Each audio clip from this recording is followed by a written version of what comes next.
There's only one song, Eagles fans, that our team needs to be listening to pregame this week.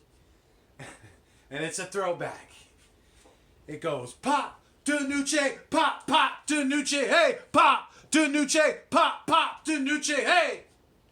Yeah, that's what we need to be doing today. Bringing that smackdown to Ben Denucci. Hello, everybody, and thank you for joining me on another episode of The Huddle.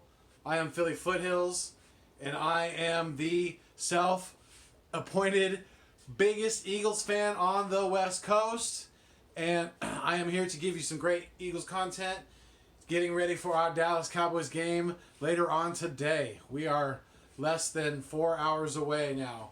4 hours away from the showdown in Philly with the beat-up Dallas Cowboys team, and I don't give a shit. I don't care how beat up they are. I don't care. I don't want to hear any excuses.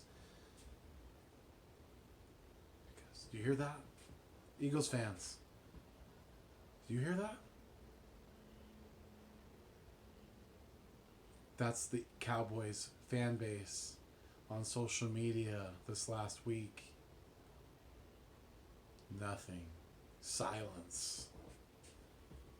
And if they are talking, it's nothing but excuses. I don't want to hear any excuses after we stomp a mud hole in your guys' ass tonight. I don't want to hear any excuses.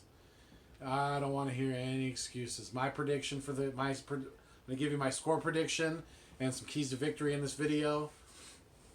So let's get right to it. My lead-in song was obviously about Ben Denucci. We're gonna kick his ass tonight. We're gonna get him dirty. We're gonna get in his face. We're gonna be making him as uncomfortable as possible all night long, and it's gonna be fun to watch. So I can't wait.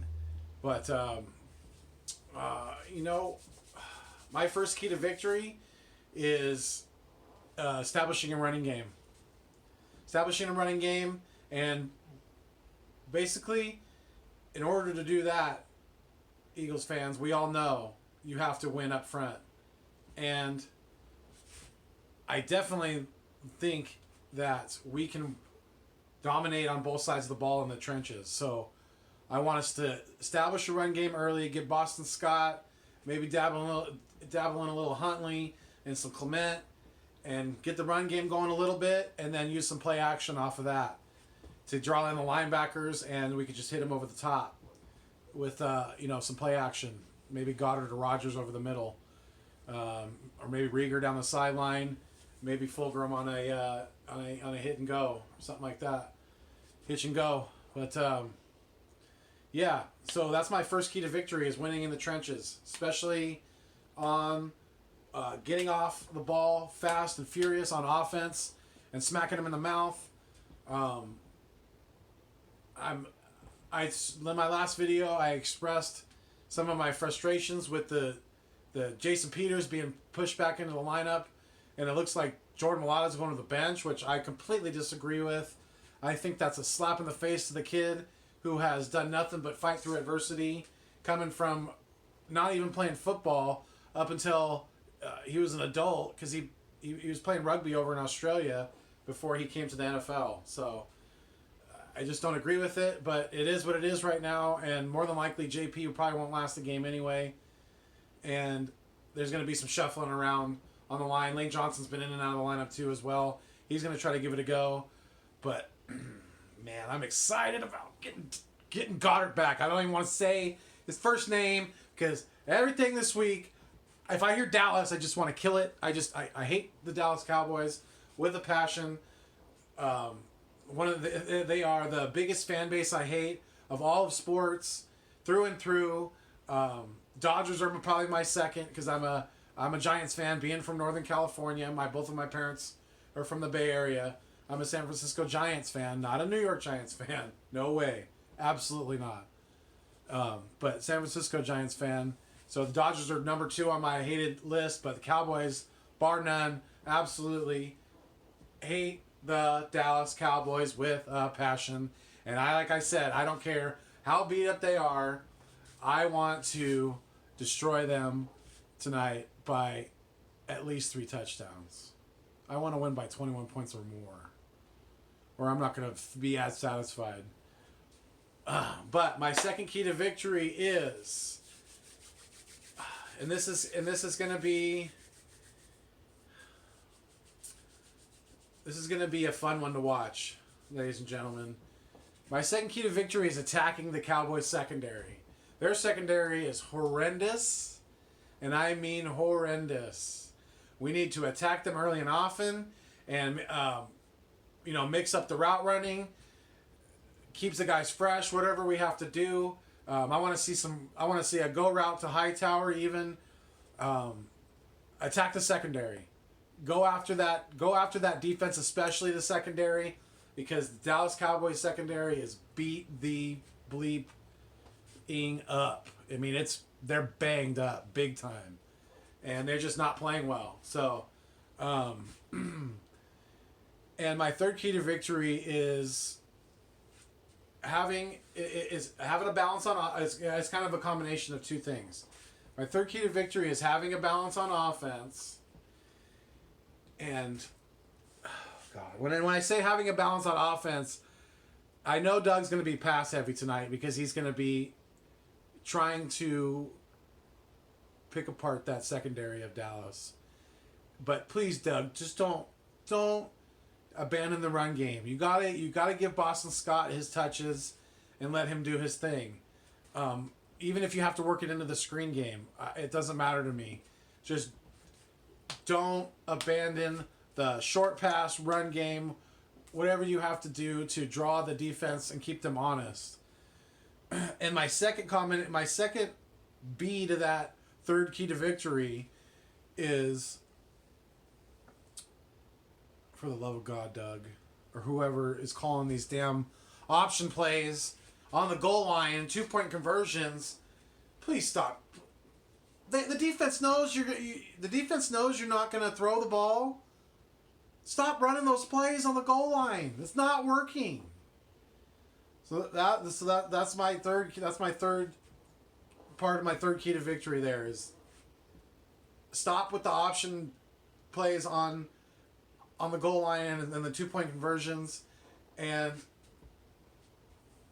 if you're going to bring Jalen Mills into the game, don't. Why are you going to have Carson Wentz out wide? Why? That's a waste of a player. Waste of a position on a certain play. Why? When everyone knows that Jalen Hurts is not going to throw it to him. Why are you even running? Why are you even keeping him on the field at that point? So those are my keys to victory. And God, I'm excited to kick Dallas's ass tonight. I can't wait. I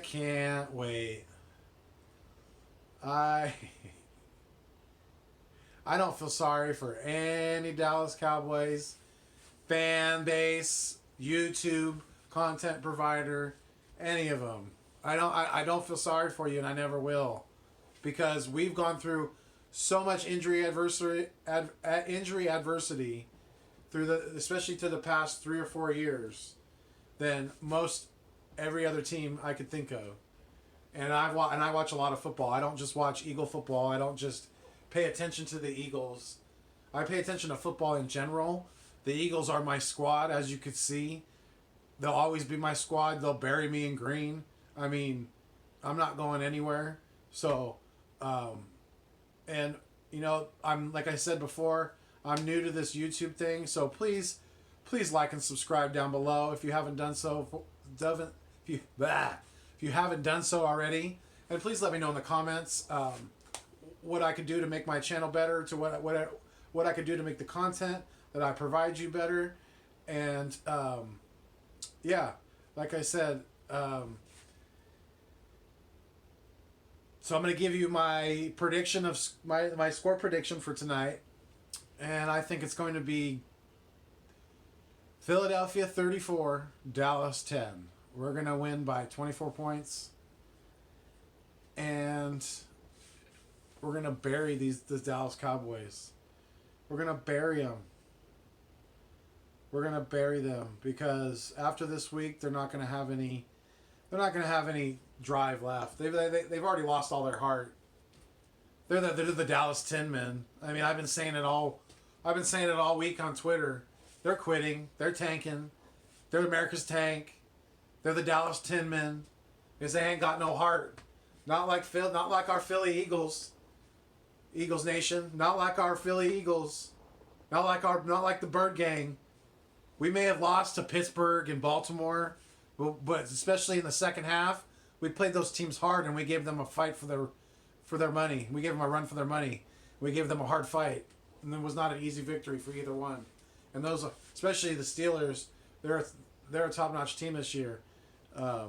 Baltimore, they're above average definitely, but Lamar Jackson has definitely looked more human this year. So, anyways, Eagles fans, I got some food coming, so I'm gonna go get that contactless delivery. You know how we do it. But until next time, stay mean, stay green, and thanks for viewing me on your screen. And as Eagles fans, we fly together, we die together. Eagles fans for life.